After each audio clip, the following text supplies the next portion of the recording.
Yeah, not quite. The Titanomachy, as you know it came to be called, lasted 10 whole years. And I wish, I really do, that I could spend the next 4 hours going in depth on battle tactics, casualty reports, territory won and lost, all the interesting stuff, but that kind of thing didn't really happen.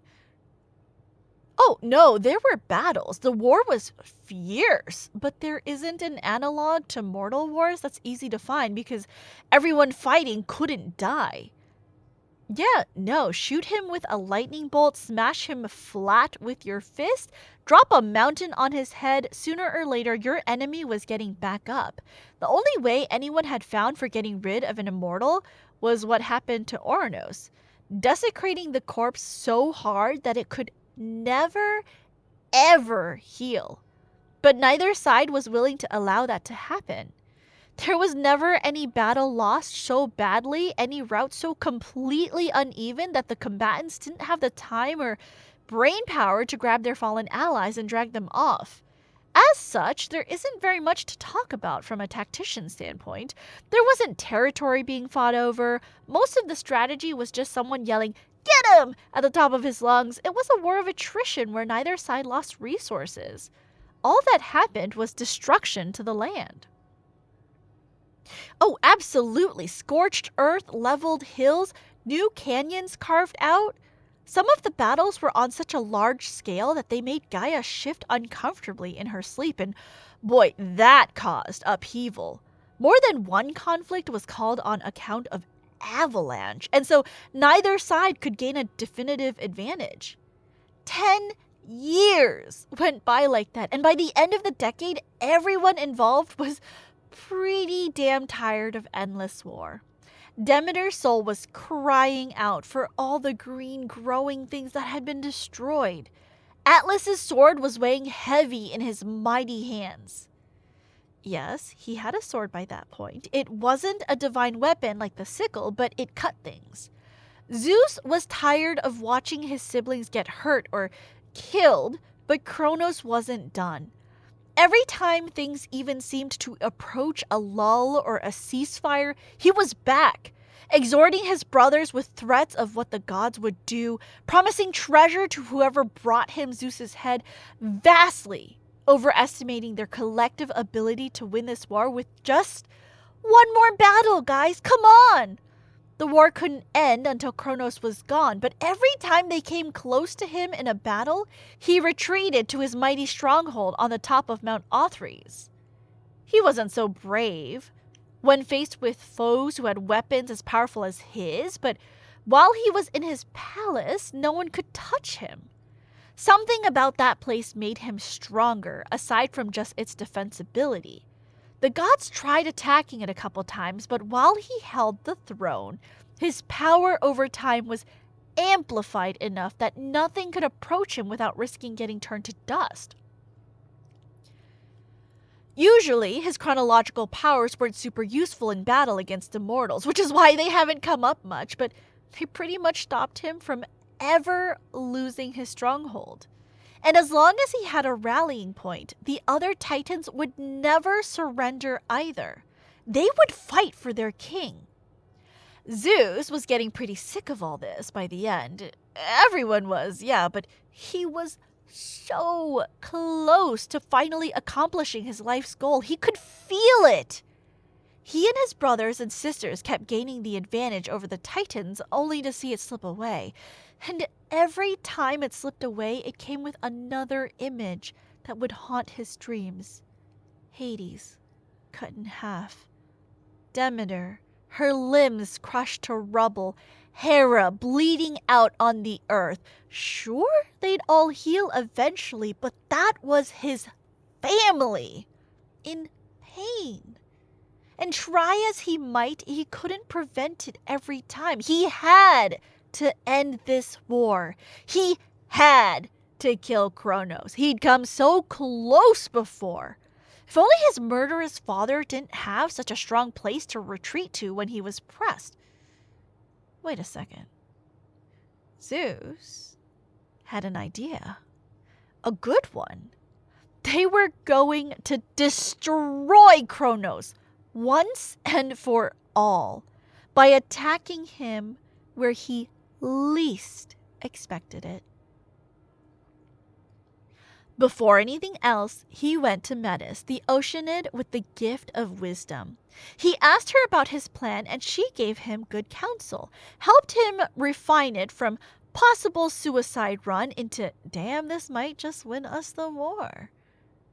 Oh yeah, her advice had become indispensable over the last decade, and Zeus had started noticing long ago how nice the dresses she wore made her look. How pretty her hair was, the way her eyes glimmered like the sun on the water. But that's a story for later. For now, she was just an important counselor who joined their team because she believed in Zeus's mission to get rid of Kronos. He went to his allies and explained the situation. There was debate and discussion, proposals and counter-proposals. Eventually, though, Zeus and Metis' plan, with a few additions tacked on, won out. The gods realized it was their best chance at bringing the war to an end. The next morning, they set out, ready to climb a mountain. Oh no, climbing Othrys would set off tons of alarms and defenses. At least a dozen titans would come running immediately. That was a surefire way to get atomized. No, they climbed the mountain right next to Othrys, the second tallest mountain in the world. They climbed Mount Olympus. I can feel you thinking, oh yeah, it's all coming together. No, I'm not going to do the voice. You do the voice. You were thinking it. I don't have to prove it. It was obvious. I could see it in your eyes. You're not going to give me a break on this, are you? Fine, the gods climbed Mount Olympus. Ah, yeah, it's all coming together. That good enough for you? Too bad, it's all you're getting. Anyway, up Mount Olympus they went, not using their powers and moving from patch of cover to patch of cover as quickly as possible. The plan depended on secrecy.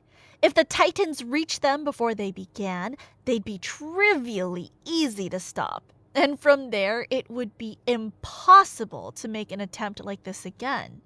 There were some close shaves when Titans flew by in bird form, and Hades had to use his helm a few times, but they made it to the top in one piece. Well, in 12 pieces. All of them were perfectly alive and whole, I mean. Yeah, all of them were there. This was like an all-or-nothing attempt, and the more godly power they had, the more likely they were to succeed. Once they reached the peak, they laid low and waited for cover of darkness. The Titans kept a watch, of course, but any plan is easier to carry out when most of the enemy force is asleep. That's science. Once it was well and truly nighttime with no moon to point them out to the Titanic sentries one mountain over, the work began. Hestia, who was starting to discover an affinity for fire, lit small blazes so the various beings could see what they were doing. Demeter, who was the same but with plants, guided the mountain's moss and ivy to grow in specific patterns, to weaken stone and loosen great boulders from the ground.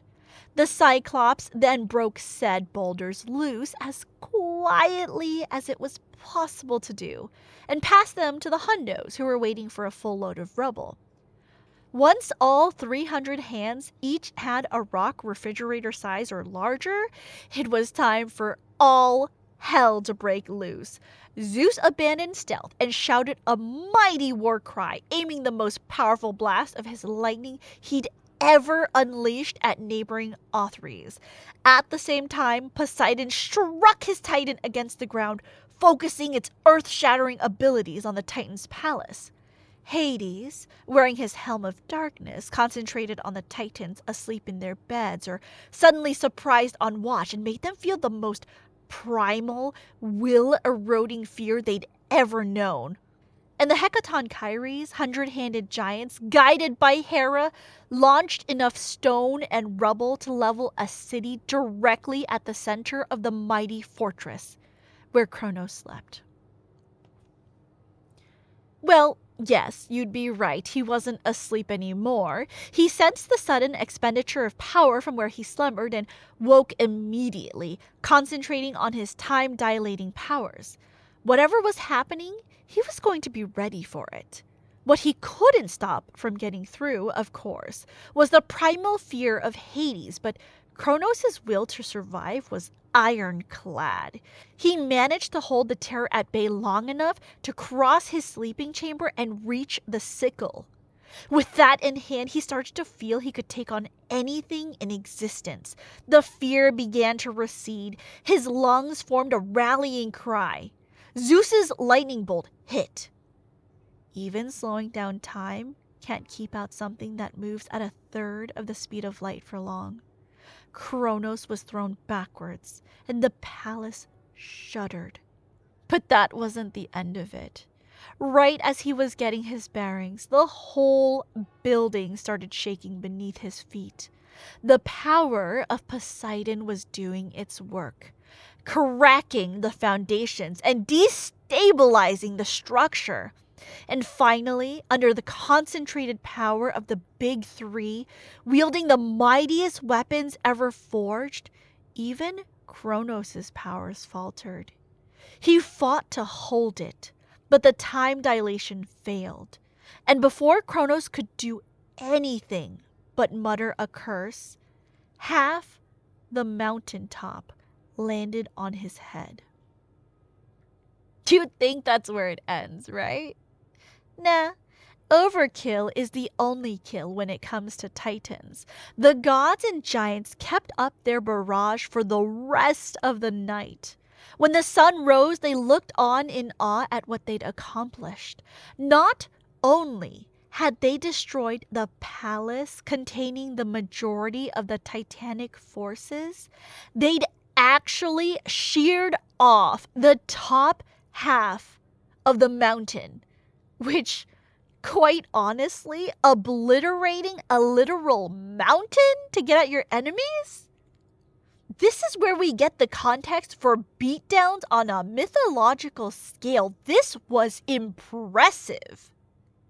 When they were done, naturally, the hard part remained. They had to dig through all that rubble and find each shattered, broken titan one by one to make sure they could never be threats in the future. This took some time. Atlas, by virtue of sheer overwhelming physical power, had been buried mostly uninjured, so when they finally found him, he was ready for a fight. But he was the only one. The Hundos subdued him after a short scuffle, and that was the last battle of the Titanomachy. Kronos, Hyperion, Koios, Krios, Iapetus, Atlas, and all their various allies were brought before Zeus in chains, most of them grievously injured. A few hadn't been in the palace at the time and took some hunting down, but upon being met with overwhelming force, all surrendered quickly, rather than face obliteration. Well, that was the question. What to do with them all? Kill them? Dozens of immortals, most of whom had done nothing more than follow the only king they'd ever known? That would be a gruesome endeavor, indeed. Throw them into Tartarus? Tartarus was clearly not as inescapable as previously thought. Beings with power like Kronos's would be back eventually, and obviously no one even suggested letting them go. Not after fighting so long and so hard. There would be justice. It wasn't easy to feel good about the justice for most of them, though. You see, Kronos had lost it. The blows to his head and fracturing of his power had done major damage. He couldn't stop ranting and raving, constantly spouting a crazed mix of gibberish, death threats upon all who came near, and maniacal laughter. Well, maybe it would have been scary on other terms, but when he was in chains, bound before them, most of the gods just found it kind of like pathetic. This hated, feared monster who'd stolen their childhoods and their lives, tried to kill them hundreds of times, who'd been the source of all their nightmares and secret fears, reduced to a babbling lunatic? This wasn't the righteous vengeance they'd always sought. The only one who seemed truly happy was Zeus, who'd finally accomplished his purpose. All that was left in his eyes was a throne, but first he had to deal with the Titans. For Kronos, hated murdering father, he had no mercy. He echoed the slaying of Arnos and chopped the Titan of Time into little pieces himself. The other gods thought about objecting, but no one wanted to get on Zeus's bad side, especially not for the sake of their literal worst enemy. They watched as the babbling stopped and the screaming began, and then as that eventually stopped too. From there, Zeus considered doing the same to the rest of the Titans, but ultimately decided to be slightly less genocidal. He told them all that he had the power to kill any of them forever, at any point. And if they ever tried shit again, he wouldn't hold back. They believed him. I mean, I would have too. What? No, he didn't let them go. That was just to make sure they wouldn't try any escape attempts from Tartarus, where he threw them to sit out eternity. Apparently, the Hundos volunteered to be guards for them down there, which I don't really get, but maybe they were less fans of sunlight than I originally thought. At least they were free to leave any time this time, and they weren't getting constantly beat up by camp, so I guess they were happy enough. As the Titans were being let off, Zeus noticed a few of them, the directional Titans, smirking and muttering to each other. He got suspicious and asked them what was so funny, and as they were trying to convince him, nothing at all, you wouldn't get it, Atlas decided to loudly gloat about the joke they were playing. Yeah, so remember earlier when we established that those 4 Titans each had to be at a corner of the world, otherwise the sky would fall and smush everything? Yeah, they couldn't do that from within Tartarus. As soon as they got sent to the pit, Earth was done for. If I die, this country goes down with me type of deal. The Titans, especially Atlas, found that pretty funny. Unfortunately for him, though, Atlas's reward for explaining the joke was becoming its punchline. Zeus decided that the simplest way to solve this problem was just restructure the way the universe worked. The corner Titans could get locked up in Tartarus as long as they weren't required to hold up the sky. So he made it so they didn't have to hold up the sky. Duh. No, he couldn't make it support itself without Ouranos. That was beyond even Zeus's power. But what he could do was change the way it was supported. He reshaped the sky so that instead of needing to be held at 4 corners, it only needed to be held at one central point. Physicist versus engineer, you know? Unfortunately for that central point, though, it would have to bear the entire weight of the sky. It was manageable with 4 Titans. They could exist fairly painlessly and even go do other things with the larger portion of their power, like fight in a war. But with just one? Well, he wouldn't even be able to think with the burden weighing down upon him, much less fight gods. And who could this burden go to other than Atlas? Strongest of the Titans, least injured, and most rebellious of the opposing side. His was the only real fate worse than death that Zeus decided to dole out, but man, it was a rough one. I guess as like a consolation prize, he's now known to all as like the bearer of the heavens, and that's a cool title. I'd still rather my bones not be compacted, but he's gotta take the wins he can get. Well, after that, happily ever after, right? The gods established their new palace on Mount Olympus, now the tallest mountain in the world. The Cyclops became the blacksmiths of the gods and did the work they loved. The Hundos went back down to Tartarus, but this time as wardens instead of inmates, and glad of it. Zeus, Poseidon, and Hades drew straws over who would get to be king of the sky, the sea, and the underworld, respectively, and they each got the element to which they were best suited. Zeus married Metis, and the two were deliriously happy together. The neutral Titans mostly faded back to the sidelines and chilled as the world changed hands, and Prometheus decided to create a small, insignificant little life form without much relevance to anything else. Humans. Everything's good? Ha! I wish. No. Gaia hadn't watched everything that happened, being very unconscious for many years, but when she next came to, the first thing she noticed was that half her children were still in Tartarus. Sure, it was a different half, but come on, this was not the original plan. She got very upset. And things degenerated from there. But like, you asked for the story of the Titanomachy, and that's like getting into the Gigantomachy, and we'd need even more context and backstory. Gotta talk about where Athena and Ares come from, the story of Heracles, Dionysus, and all his stuff. It'd take a while. You want to deal with that today? Yeah, me neither. Besides, before anything else, you need to drink a glass of mustard. Told you I wouldn't forget.